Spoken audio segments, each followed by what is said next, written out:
Queridos audiolectores y queridas audiolectoras, bienvenidos a una nueva sesión en nuestro canal, donde hoy nos adentramos en las profundidades del norte de África con la fascinante historia de Ayuma, de Guy de Maupassant. Este relato nos transporta a la vasta y enigmática Argelia, un lugar donde la belleza del paisaje se mezcla con la complejidad de las interacciones humanas, ofreciéndonos una rica tela de fondo para una historia que explora el amor, el deseo y el choque cultural. La trama nos introduce en la vida de un colono francés que, tras abandonar la bulliciosa vida parisina, se encuentra cultivando la vid en el aislamiento del desierto argelino. Su vida da un giro inesperado cuando conoce a Ayuma, una mujer árabe cuya presencia y misterio despiertan en él pasiones y cuestionamientos sobre la vida, el amor y la pertenencia. Maupassant, con su pluma maestra, teje una narrativa que no sólo destaca por su riqueza descriptiva del entorno, con sus montañas intimidantes, los campamentos árabes esparcidos y el cielo inmenso y estrellado, sino también por su aguda observación de las dinámicas humanas. El cuento se convierte en un espejo que refleja la lucha interna del protagonista y su intento de reconciliar su identidad europea con su vida en tierras extranjeras. A lo largo de nuestra lectura exploraremos cómo Ayuma no es simplemente un relato de amor exótico o un encuentro casual. Es una exploración profunda de cómo el lugar y las personas que nos rodean pueden transformarnos de maneras que nunca esperamos. El desierto, en este cuento, es tanto un personaje como un escenario, desempeñando un papel crucial en la narrativa y simbolizando la aridez emocional y la fertilidad oculta en las relaciones humanas. Así que prepárense para un viaje a través de las páginas que nos llevan más allá de las fronteras geográficas hacia fronteras personales y emocionales. Con cada palabra, Maupassant nos invita a mirar más de cerca las sutilezas de la vida, las decisiones que forman nuestro destino y los lazos inesperados que a veces se forman en los lugares más remotos. Con Ayuma nos adentramos en un cuento que es tanto un retrato de una época como una reflexión eterna sobre la condición humana. Descubramos juntos este relato, dejémonos llevar por la magia de Maupassant y veamos cómo, incluso en el silencio del desierto, las historias humanas resuenan con un eco profundo y conmovedor. Comencemos esta aventura literaria. Ayuma, de Guy de Maupassant. Capítulo 1. Si en tu viaje a Argel, me había dicho mi amigo, te acercases por casualidad a Borj Baba, no dejes de hacer una visita a mi antiguo camarada, el colono Aubaye. Había olvidado el nombre de Baba y el del colono Aubaye cuando, por pura casualidad, llegué a su casa. Hacía cerca de un mes que recorrí a pie toda esa magnífica región que se extiende entre Argel y Cherchell, Orleansville y Tiaret, árida a trozos y a trozos poblada de árboles, grandiosa e íntima.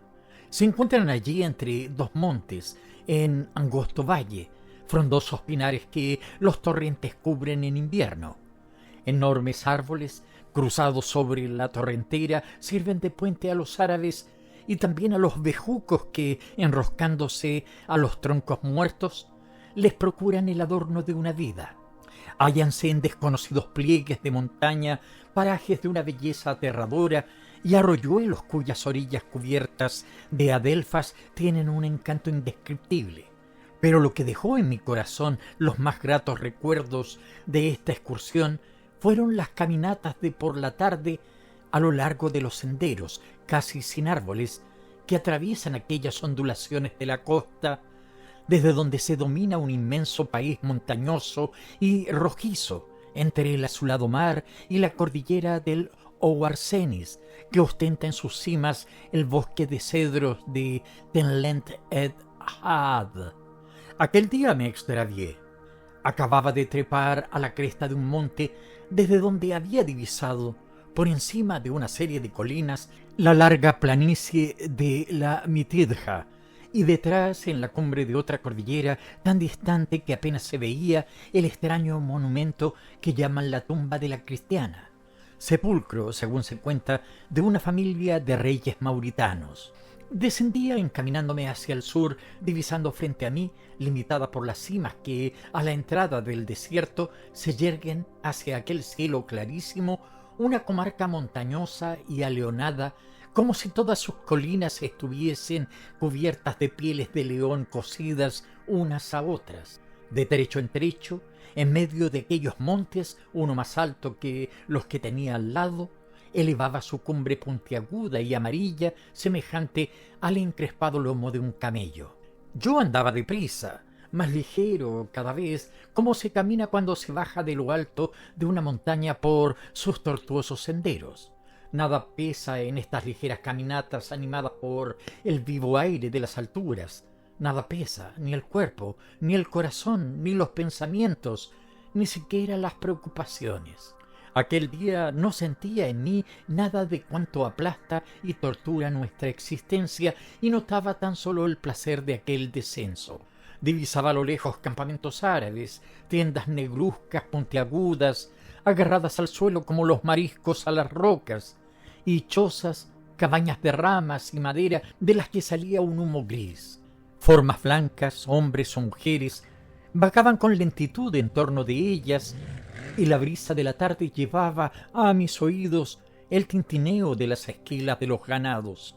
Los madroños del sendero que yo seguía se inclinaban extraordinariamente cargados con sus frutos color púrpura que esparcían por el camino. Parecían árboles mártires, se hallaban enteramente bañados en un sudor sangriento.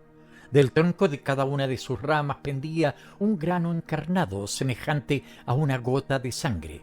En torno de ellos la tierra estaba completamente roja y el pie, aplastando el redondo y rojizo fruto, dejaba en el suelo huellas de asesinato. A veces, pegando un brinco, cogía al paso los más maduros para comérselos. Los valles iban envolviéndose en un vapor que surgía lentamente como el vaho de la piel del buey. Y en la cordillera que cerraba el horizonte en la frontera del Sahara, resplandecía un cielo maravilloso. Largos regueros dorados alternaban con regueros de sangre. Más sangre, sangre y oro. Toda la historia humana, y entre ellos se abría a veces una angosta grieta de un azul verduzco infinitamente lejano como el sueño. Oh, qué lejos estaba de todas las cosas y de todas las gentes que son objeto de las conversaciones en los bulevares, y hasta de mí mismo, convertido en una especie de ser errante, sin conciencia y sin pensamiento, y qué lejos también de mi camino, en el cual ya no pensaba, pues al acercarse la noche me di cuenta de que me había extraviado. Sobre la tierra caía la sombra como una luz de tinieblas, y ya no descubría frente a mí más que la montaña que se perdía a lo lejos. Como de pronto divisara unas tiendas en un vallecito, bajé y traté de hacer comprender al primer árabe que me salió al paso la dirección que yo buscaba. ¿Me entendió? Lo ignoro. Ello es que me habló largo rato sin que yo comprendiese nada. Desesperado, me disponía a pasar la noche sobre una alfombra junto al campamento, cuando creí oír, entre las extrañas palabras que salían de su boca, el nombre de Borj Ebava. Repetí, ¿Borj Ebava? Sí, eso es. Y le enseñé 2 francos. Una fortuna. Él echó a andar, le seguí. Oh, seguí mucho tiempo. En la noche oscura, aquel pálido fantasma que corría descalzo delante de mí por los senderos pedregosos donde yo tropezaba sin cesar. De repente brilló una luz. Llegábamos delante de la puerta de una casa blanca, especie de fortín de paredes rectas y sin ventanas exteriores. Llamé. Varios perros aullaron dentro. Una voz francesa preguntó: ¿Quién está ahí? Respondí: ¿Vive aquí el señor Aubaye? Esta es su casa. Abrieron y me hallé en presencia del propio señor Aubaye, un buen mozo rubio, con aspecto de Hércules bonachón, calzado con babuchas y con su pipa en la boca.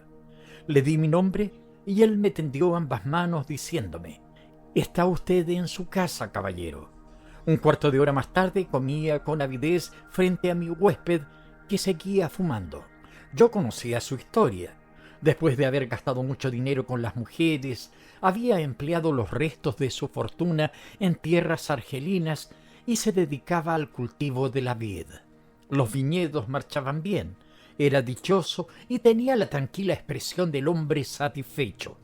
No podía yo comprender cómo aquel parisiense Calavera había podido acostumbrarse a una vida tan monótona en aquella soledad, y pregunté: «¿Cuánto tiempo hace que está usted aquí?»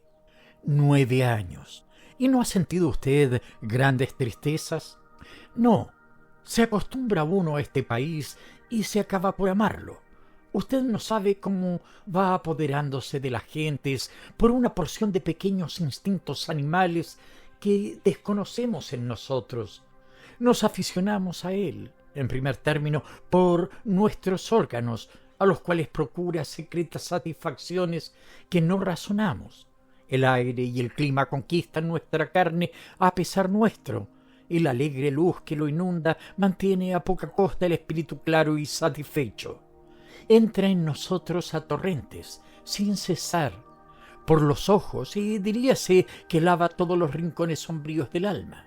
Pero, ¿y las mujeres? Escasean algo. ¿Algo nada más?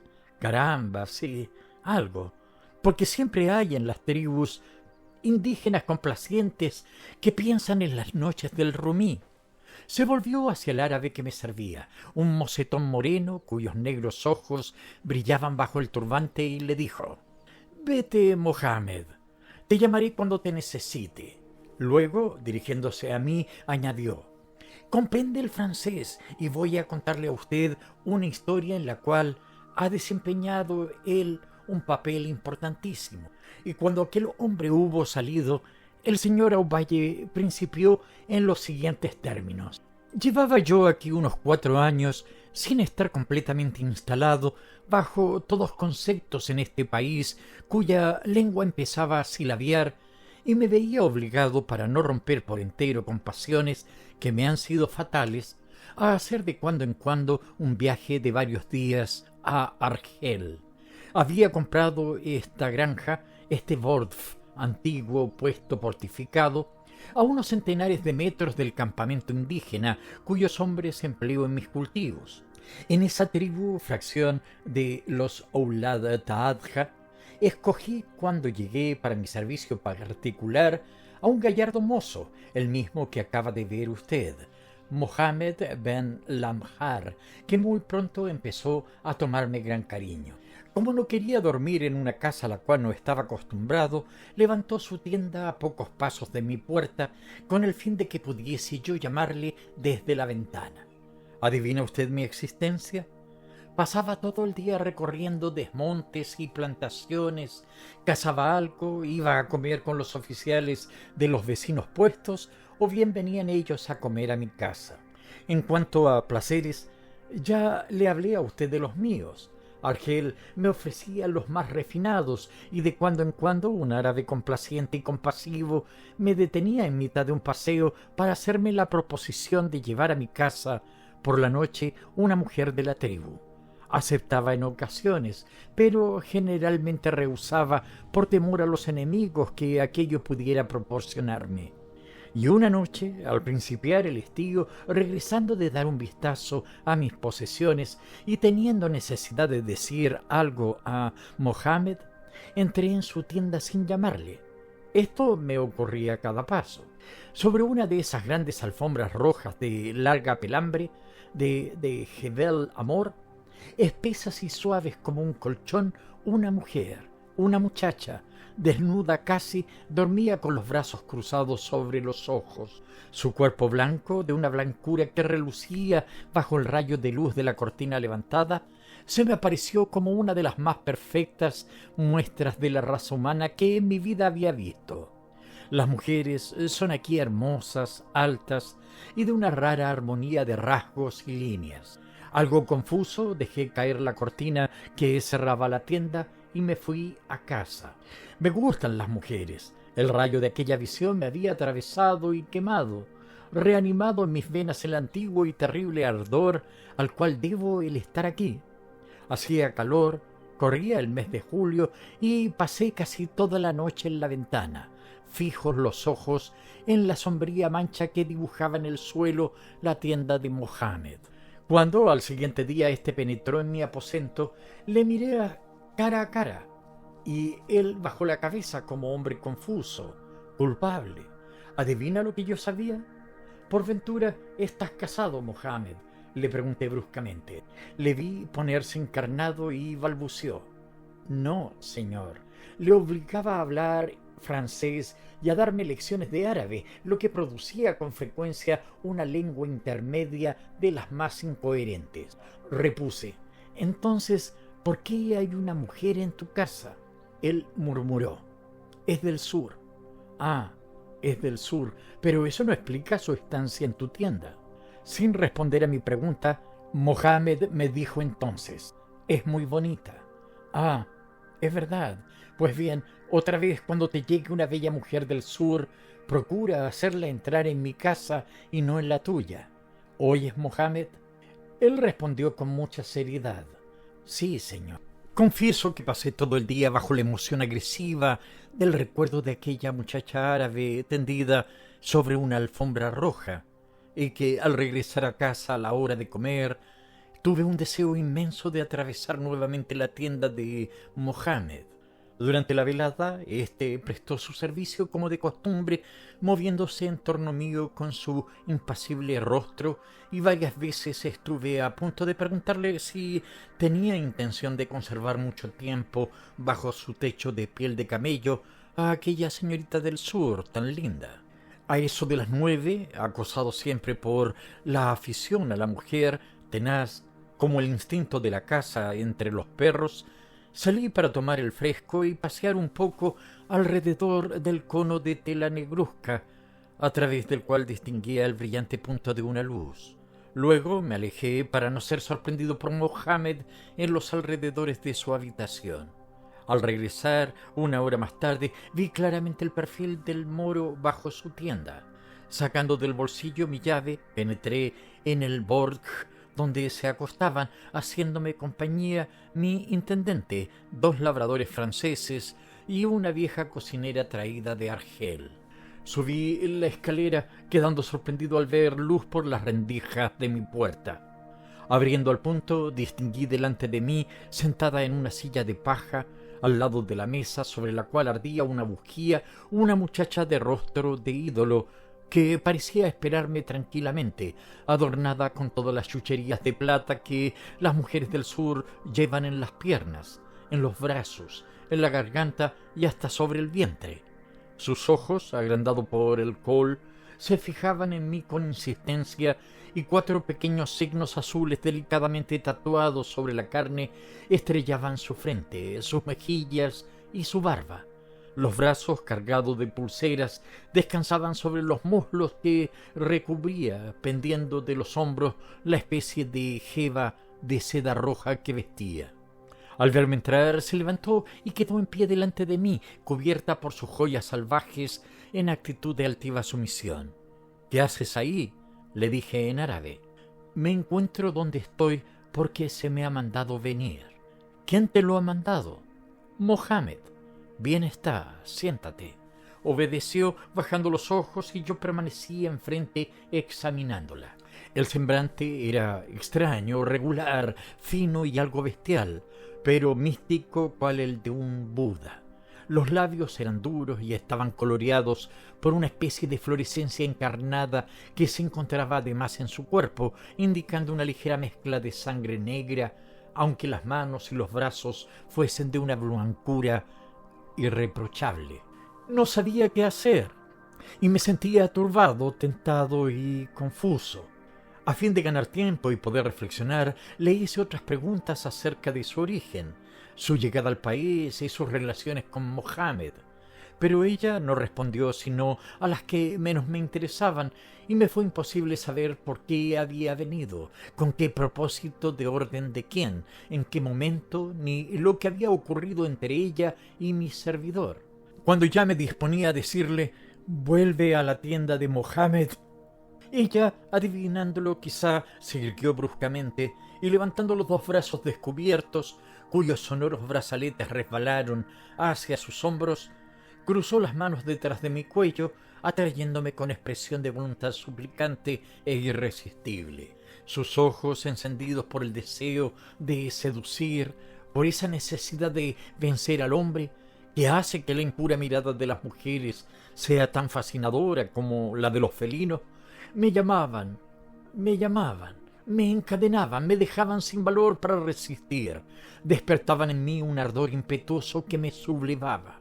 Fue aquella una lucha corta, sin palabras, violenta, entre las pupilas solamente, la eterna lucha en que forcejean los dos brutos humanos, el macho y la hembra, y en la cual el macho es siempre vencido.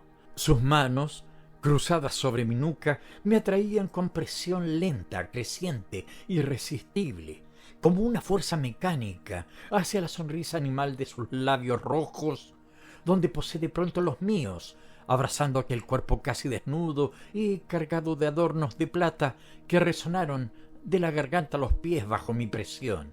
Se mostraba ligera y sana como una bestia y tenía expresiones, movimientos, gracias y una especie de olor de gacela que me hicieron encontrar en sus besos un raro sabor desconocido, extraño a mis sentidos como el sabor de una fruta de los trópicos. Muy pronto, y fue tal vez a la madrugada, la quise despedir pensando que se marcharía como había venido, y sin preguntarme qué haría yo de ella o qué haría ella de mí. Pero en cuanto comprendió mi intención, murmuró: «Si me echas de aquí, ¿a dónde iré? Por la noche tendré que dormir en el suelo. Deja quedarme sobre la alfombra, al pie de tu cama». ¿Qué podía contestarle? ¿Qué podía hacer? Pensé que Mohammed miraría sin duda a su vez por la ventana iluminada de mi aposento, y preguntas de toda especie que no me había hecho en la turbación de los primeros instantes se formularon con claridad. «Quédate», le dije, «y hablemos». Un segundo me había bastado para tomar mi resolución. Puesto que aquella muchacha fue echada en mis brazos, la conservaría. Haría de ella una especie de querida esclava, teniéndola oculta en el fondo de mi casa, a la manera de las mujeres del harén.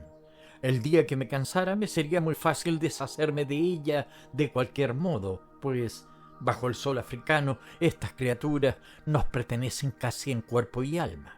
Le dije: «Quiero ser bueno para ti, te trataré de modo que no seas desgraciada, pero quiero saber de quién eres y de dónde vienes». Ella comprendió que era preciso hablar y me contó su historia, o mejor dicho, una historia, porque debió mentir del principio al fin, como mienten siempre todos los árabes, con o sin motivo. Es la mentira uno de los rasgos más sorprendentes e incomprensibles del carácter indígena. Esos hombres en quienes el islamismo ha encarnado hasta formar parte de ellos, hasta modelar sus instintos, hasta modificar la raza entera y diferenciarla de las demás en lo moral, tanto como el color de la piel diferencia al negro del blanco, son embusteros hasta la médula, tan embusteros que no se puede nunca hacer caso de sus palabras. ¿Deben esto a su religión? Lo ignoro. Es necesario haber vivido entre ellos para saber hasta qué punto la mentira forma parte de su ser, de su corazón, de su alma, habiéndose convertido en ellos en una especie de segunda naturaleza, una necesidad de la vida. La joven me contó que era hija de un caíd de los Ouledes de Chelk y de una mujer robada por él en una razzia a los Tuaregs. Esta mujer debía de ser una esclava negra, o proceder al menos de un primer cruce de sangre árabe y sangre negra. Sabido es que las negras son muy apreciadas en el harén, donde desempeñan el papel de afrodisíacas. Nada de este origen aparecía, por otra parte, fuera del color purpurino de los labios y los sombríos pezones de sus senos alargados, puntiagudos y recios, como levantados por medio de resortes. No podía engañarse en esto una mirada inteligente, pero todo lo demás pertenecía a la hermosa raza del sur, blanca, esbelta, cuya fina cara la forman líneas rectas y sencillas, como una cabeza de imagen india. Los ojos, muy separados, aumentaban todavía el aspecto algo divino de aquella vagabunda del desierto. De su existencia verdadera nada supe con precisión. Me la refirió con detalles incoherentes que parecían surgir por el azar en una memoria en desorden, y los mezclaba con observaciones deliciosamente pueriles. Toda una virgen del mundo nómada, nacida en un cerebro de ardilla, que ha saltado de tienda en tienda, de campamento en campamento, de tribu en tribu. Y todo ello lo decía con la expresión severa que siempre tuvo ese pueblo saherido, con gestos de ídolo que chismorrea y una gravedad algo cómica. Cuando acabó, noté que no había retenido nada de aquella larga historia llena de acontecimientos insignificantes, almacenados en su ligero seso, y me pregunté si no se había sencillamente limitado a burlarse de mí con aquella charla hueca y seria que nada me decía acerca de su persona ni sobre ningún hecho de su vida.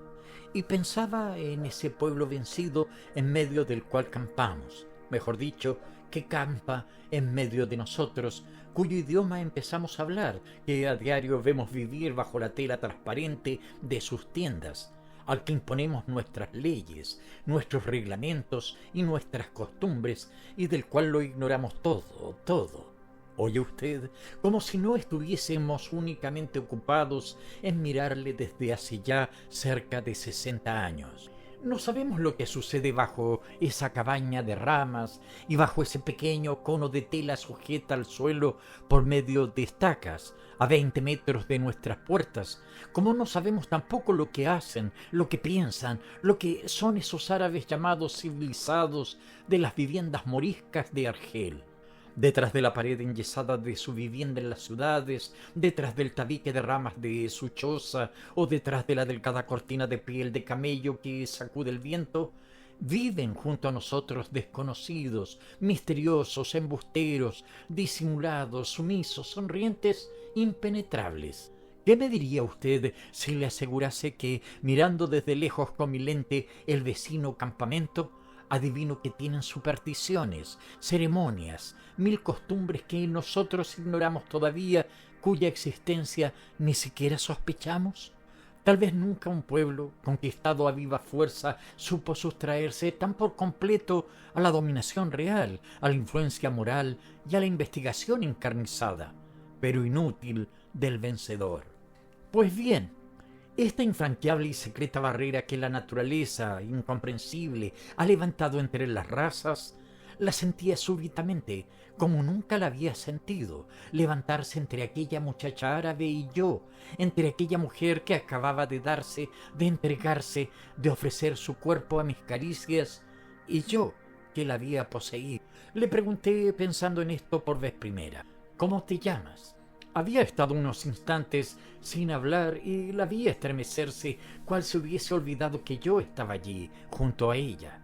Entonces, en sus ojos clavados en mí, adiviné que aquel minuto había bastado para que el sueño la acometiese, un sueño irresistible y brusco, casi instantáneo, como todo lo que se apodera de los sentidos movibles de las mujeres. Respondió negligentemente, teniendo en la boca un bostezo. Ayuma, ¿tienes ganas de dormir?, agregué. Sí, me contestó. Pues bien, duerme. Se estiró tranquilamente al lado mío, tumbada boca abajo y con la frente apoyada en sus brazos, y sentí casi enseguida que su fugitivo pensamiento de salvaje se había extinguido en el reposo. Echado junto a ella, me puse entonces a reflexionar, tratando de explicarme lo ocurrido. ¿Por qué me la habría dado Mohamed? ¿Obró como servidor magnánimo que se sacrifica por su amo hasta cederle la mujer por él atraída a su tienda? ¿O había obedecido a un pensamiento más complejo, más práctico, menos generoso, echando en mi cama a aquella muchacha que me había agradado? Tratándose de mujeres, tiene el árabe todos los rigores pudibundos y todas las complacencias inconfesables, y su moral rigurosa y débil no es más comprensible que sus otros sentimientos. Probable es que me anticipase penetrando casualmente en su tienda. a las benévolas intenciones de aquel previsor criado que me destinaba a aquella mujer, su amiga, su cómplice, tal vez su amante. Todas estas suposiciones me asaltaron y me fatigaron de tal modo que poco a poco caí a mi vez en un sueño profundo. Me despertó el chirriar de mi puerta. Mohamed entraba, según costumbre, a despertarme. Abrió la ventana por donde penetró una oleada de claridad, iluminando sobre la cama el cuerpo de Ayuma, que continuaba dormida, y a continuación recogió de la alfombra mi pantalón, mi chaleco y mi chaqueta a fin de cepillarlos. No miró a la mujer tumbada a mi lado. No pareció saber o notar que estaba allí. Conservaba su gravedad ordinaria, los mismos modales, idéntica fisonomía, pero la luz, el movimiento, el ligero ruido de los descalzos pies del hombre y la sensación del aire puro en la piel y en los pulmones sacaron a Ayuma de su entorpecimiento. Estiró los brazos, se volvió, abrió los ojos, me miró a Mohamed con la misma indiferencia y se incorporó, quedando sentada. Luego murmuró: «Tengo hambre. ¿Qué quieres comer?», le pregunté. «Kahoua». «¿Café y pan con manteca?». «Sí». Mohamed, en pie junto a la cama y con la ropa mía bajo el brazo, esperaba órdenes. «Trae el desayuno para Ayuma y para mí», le dije. Él salió del cuarto sin que su rostro revelase la más leve sorpresa o el menor enfado. Cuando estuvimos solos, pregunté a la joven árabe: «¿Quieres habitar en mi casa?». «Sí, lo quiero». «Tendrás una habitación para ti sola y una mujer a tus órdenes. Eres generoso y yo te lo agradezco. Pero si no te portas bien, te arrojaré de aquí. Haré cuanto me mandes». Tomó mi mano y la besó en señal de sumisión. Volvió a entrar Mohamed trayendo el desayuno en una bandeja. Le dije: «Ayuma se queda en casa.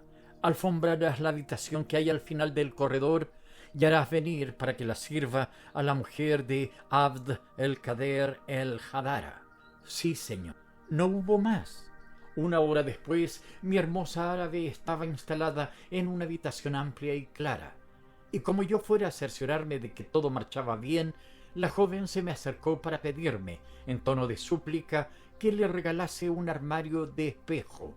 Se lo prometí, dejándola luego sentada sobre una alfombra de Jebel Amor, con un cigarrillo en la boca y charlando con la vieja árabe que mandé llamar como si se conocieran de muchos años. Capítulo 2. Durante un mes fui muy dichoso con ella, habiéndome aficionado de un modo extraño a aquella criatura de raza distinta a la mía, que se me antojaba casi de otra especie, como nacida en un lejano planeta. No la amaba, no se ama a las muchachas de ese continente primitivo. Entre ellas y nosotros, aun entre ellas y sus machos naturales, los árabes, nunca se abre la florecilla azul de los países del norte. Están demasiado cerca de la animalidad humana. Tienen un corazón demasiado rudimentario, una sensibilidad muy poco refinada para despertar en nuestras almas esa exaltación sentimental que constituye la poesía del amor. Nada intelectual, ninguna embriaguez ideal que se une a la sensual embriaguez que en nosotros provocan esos seres encantadores y nulos. Nos dominan, sin embargo, nos sujetan como las otras, pero de un modo distinto, menos tenaz, menos cruel, menos doloroso. No podría explicar con precisión lo que sentía por aquella mujer. Le decía a usted hace poco que este país, esta África desnuda, sin artes, exenta de todos los goces intelectuales, conquista poco a poco nuestra carne con un encanto desconocido y poderoso, con la caricia del aire, con la constante dulzura de sus crepúsculos, con su luz deliciosa, con el discreto bienestar en que baña todos nuestros órganos. Pues bien, Ayuma me conquistó de igual manera, con 1000 atractivos ocultos, poderosos y físicos, con la penetrante seducción no de sus besos, pues la adornaba una negligencia verdaderamente oriental, sino con sus dulces abandonos. La dejaba en libertad de entrar y salir a su antojo, y cada 2 días iba a pasar una tarde en el campamento vecino con las mujeres de mis agricultores indígenas. Se paseaba también mañanas enteras mirándose en la luna del armario de caoba que le había hecho traer de Miliana. Se admiraba a conciencia, en pie ante la gran puerta de cristal, donde seguía sus movimientos con atención profunda y grave. Caminaba con la cabeza ligeramente echada hacia atrás para examinar sus caderas. Se volvía, se alejaba y se acercaba, y después, cansada al fin de moverse, se sentaba en un cojín y permanecía frente a sí misma, con los ojos en los ojos, grave el semblante y absorta el alma en aquella contemplación. Muy pronto observé que salía casi todos los días después del almuerzo para no volver hasta por la noche. Algo inquieto, pregunté a Mohammed si sabía lo que podía hacer durante aquellas largas horas de ausencia. Me respondió tranquilamente: no te preocupe eso, es que se acerca el Ramadán, debe de ir a hacer oración.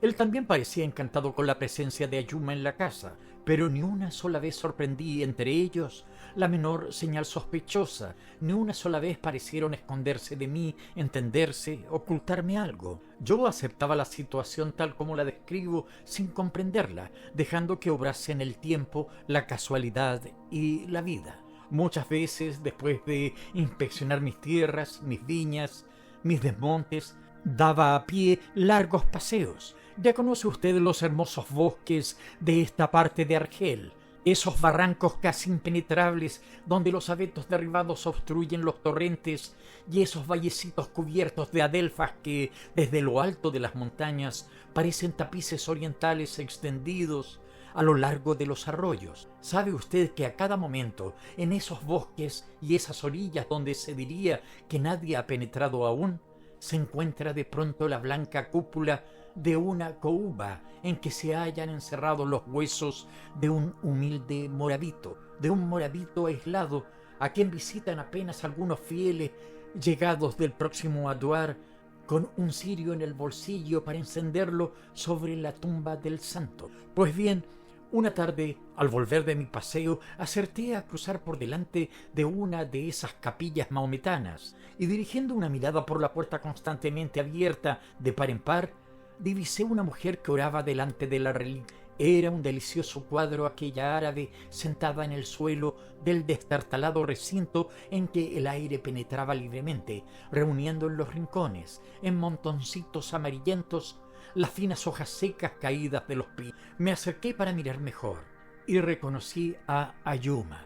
Ella no me vio ni me sintió, entregada por completo a sus oraciones al santo. Hablaba a media voz, le hablaba creyendo estar sola con él, contando al siervo de Dios todas sus preocupaciones. A veces callaba unos segundos para meditar, para recordar lo que aún tenía que decir, para no olvidar ninguna de las confidencias que debía hacerle, y se animaba a veces también como si él la hubiese respondido, aconsejándole algo que ella no quería hacer y que combatía con razones. Me alejé sin hacer ruido, de igual modo que me había acercado, y me fui a comer.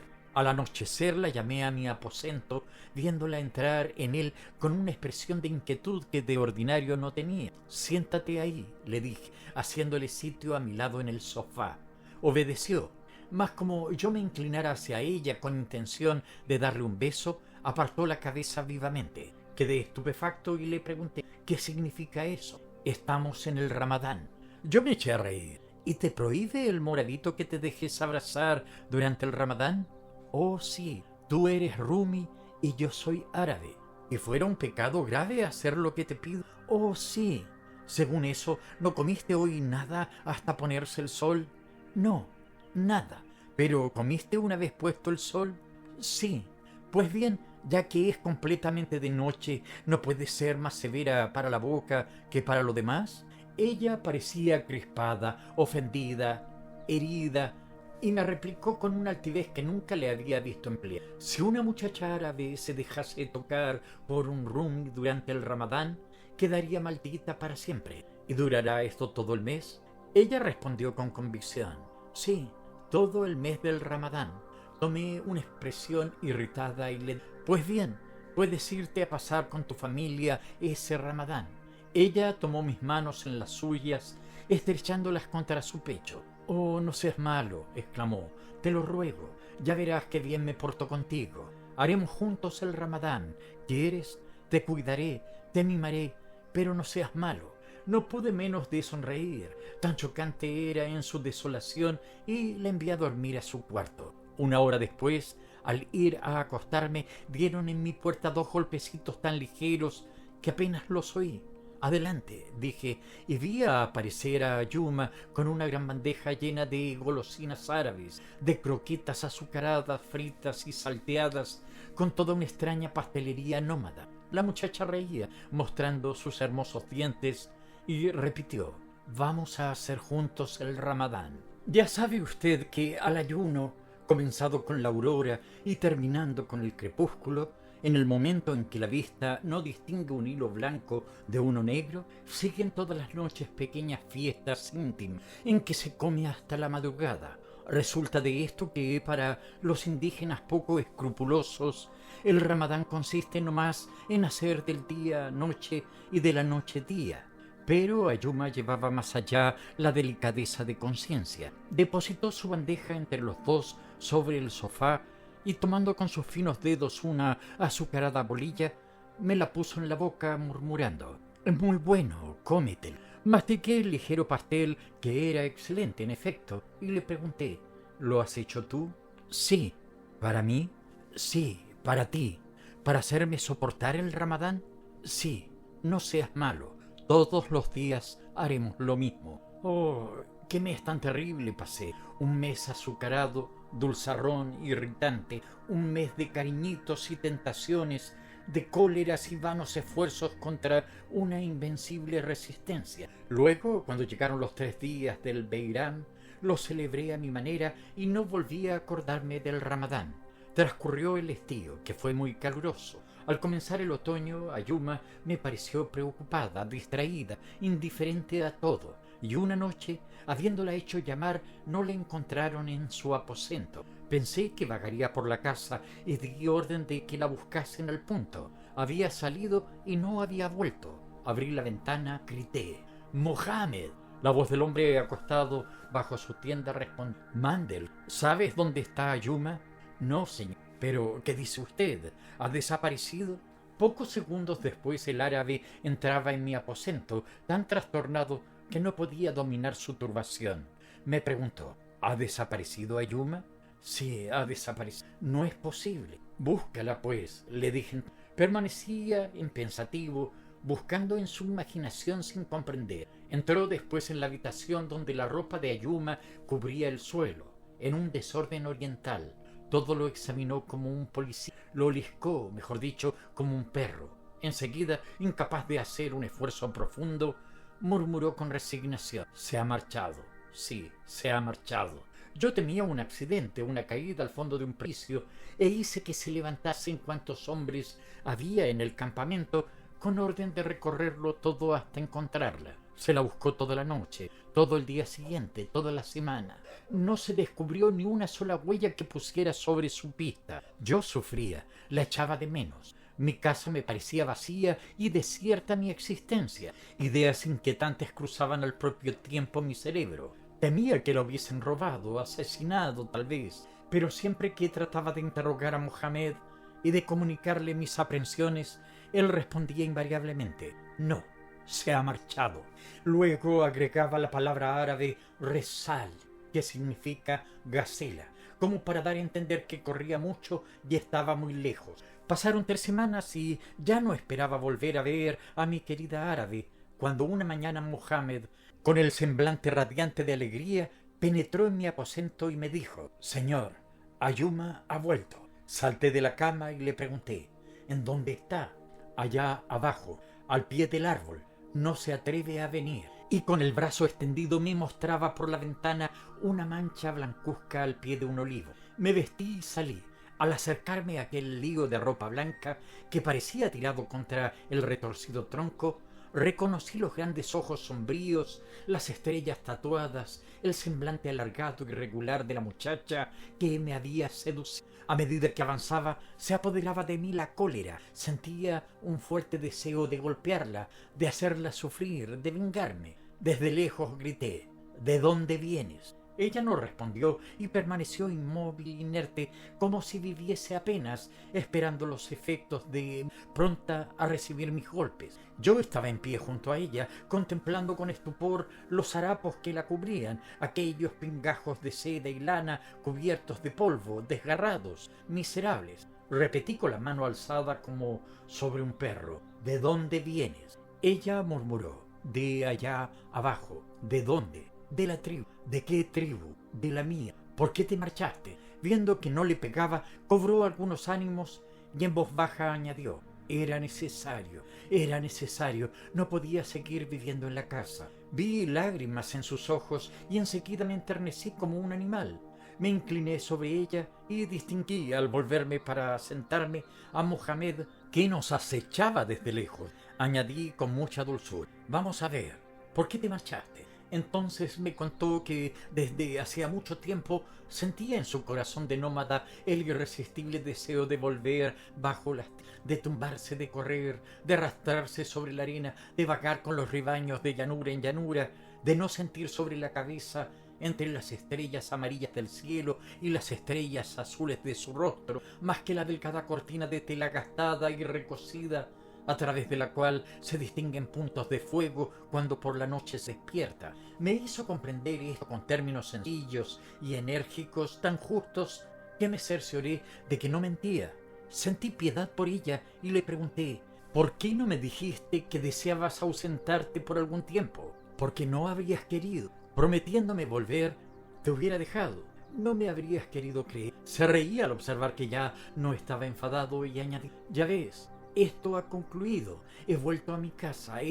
Me hacía falta pasar unos días allá abajo. Ya tengo bastante, ya estoy curada.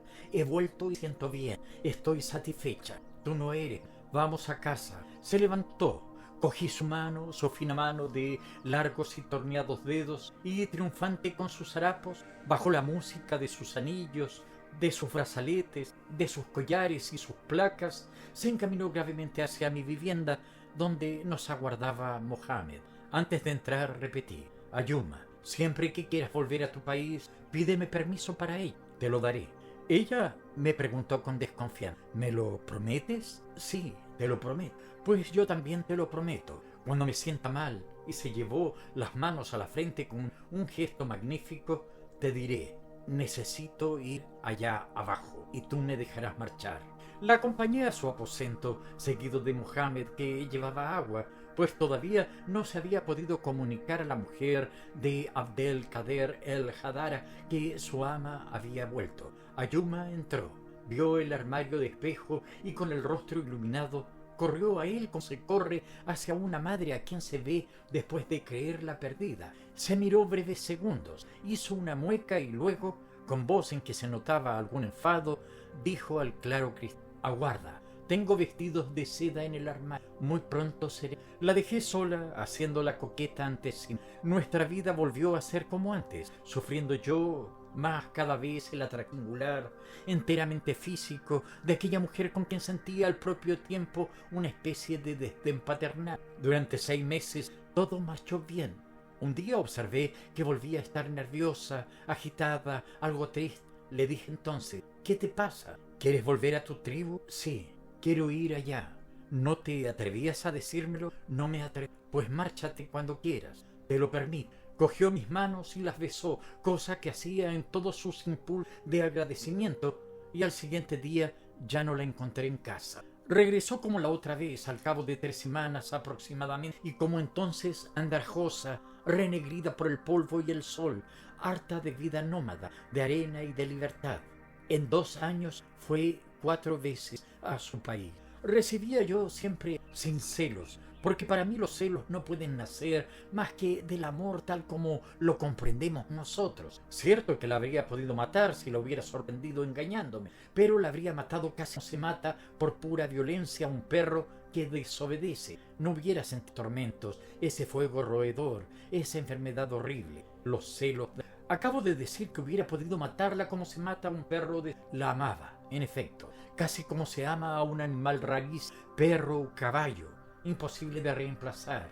Era una bestia admirable, una bestia sensual, una bestia de placer con cuerpo de... No podría decir a usted qué distancia inmensurable separaba nuestras almas, aunque nuestros corazones tal vez rozado en cierto y dado calor el uno al otro. Era Ayuma algo de mi casa, de mi vida, una necesidad para mí, hombre materializado que no tiene más ojos sentidos. Una mañana Mohamed entró en mi alcoba con una extraña expresión en el semblante, con esa mirada inquieta de los árabes que se asemeja a la mirada medrosa del gato frente al perro. Viéndole de aquel modo le pregunté: ¿qué hay? ¿Qué sucede? Ayuma se ha marchado. Yo me eché a reír. ¿Se ha marchado? ¿A dónde? Se ha marchado para siempre. ¿Cómo? ¿Para siempre? Sí, sí. Tú estás loco, muchacho. No, señor. ¿Por qué se ha de haber marchado? ¿Y cómo? A ver, explica. Él permanecía inmóvil, no queriendo hablar. Después, de repente, tuvo una de esas explosiones de cólera árabe que nos obligan en las calles de las ciudades a pararnos ante dos energúmenos, cuyo silencio y gravedad orientales dan bruscamente lugar a las extremadas gesticulaciones y a las vociferaciones más escandalosas, y comprendí en medio de sus gritos que Ayuma había huido con mi pastor. Tuve que calmar a Mohamed e irle arrancando uno a uno los detalles de lo ocurrido. Larga fue la tarea. Por fin supe que desde hacía 8 días espiaba a mi querida, que tenía citas en el vecino bosque de cactos o en el barranco de las Adelfas con una especie de vagabundo recibido como pastor por mi intendente a fines del mes anterior. La pasada noche Mohamed la había visto salir y no la volvió a ver, y repetía, exasperándose: se ha marchado, se ha marchado. No sé por qué, pero su convicción, la convicción de aquella fuga con el vagabundo, se apoderó de mi instante, absoluta y irresistible. Aquello era absurdo, inverosímil y cierto, en virtud de lo irracional, que es la única lógica de las mujeres. Encolerizado, con el corazón oprimido, trataba de representarme las facciones de aquel hombre, y recordé de pronto que la semana anterior le había visto en pie sobre un montón de piedras en medio de su rebaño y mirándome fijamente. Era una especie de beduino alto, en que en el color de los miembros desnudos se confundía con el de sus harapos, un tipo de bruto bárbaro, de pronunciados pómulos, nariz encorvada, barba saliente y secas piernas, un alto esqueleto vestido de harapos y con traidores ojos de chacal. No me cabía duda, sí, había huido con aquel miserable. ¿Por qué? Porque era una hija de la arena. Otra, en París, hija de la cera, hubiera huido cochero o con cualquier holgazán del arroyo. Está bien, ya Mohamed, si se ha marchado, peor para ella. Tengo que escribir unas cartas, déjame solo. Se retiró, sorprendido por mi calma. Yo me levanté, abrí la ventana y aspiré grandes bocanadas que me llegaban al fondo del pecho, el asfixiante aire de... Pues él, si locos, luego me dije: ¿qué remedio? Es una mujer como tantas otras. ¿Sabe alguien lo que les hace amar, seguir o abandonar a un hombre? Si se sabe en ocasiones, generalmente nadie lo... A veces se sospecha. ¿Por qué desapareció con aquel bruto repugnante? ¿Por qué? Tal vez porque desde hace algún tiempo el viento viene del sur, casi de ordinario. Eso basta, un soplo. ¿Sabe ella, saben ellas generalmente, aún las más listas y perspicaces, por qué obran?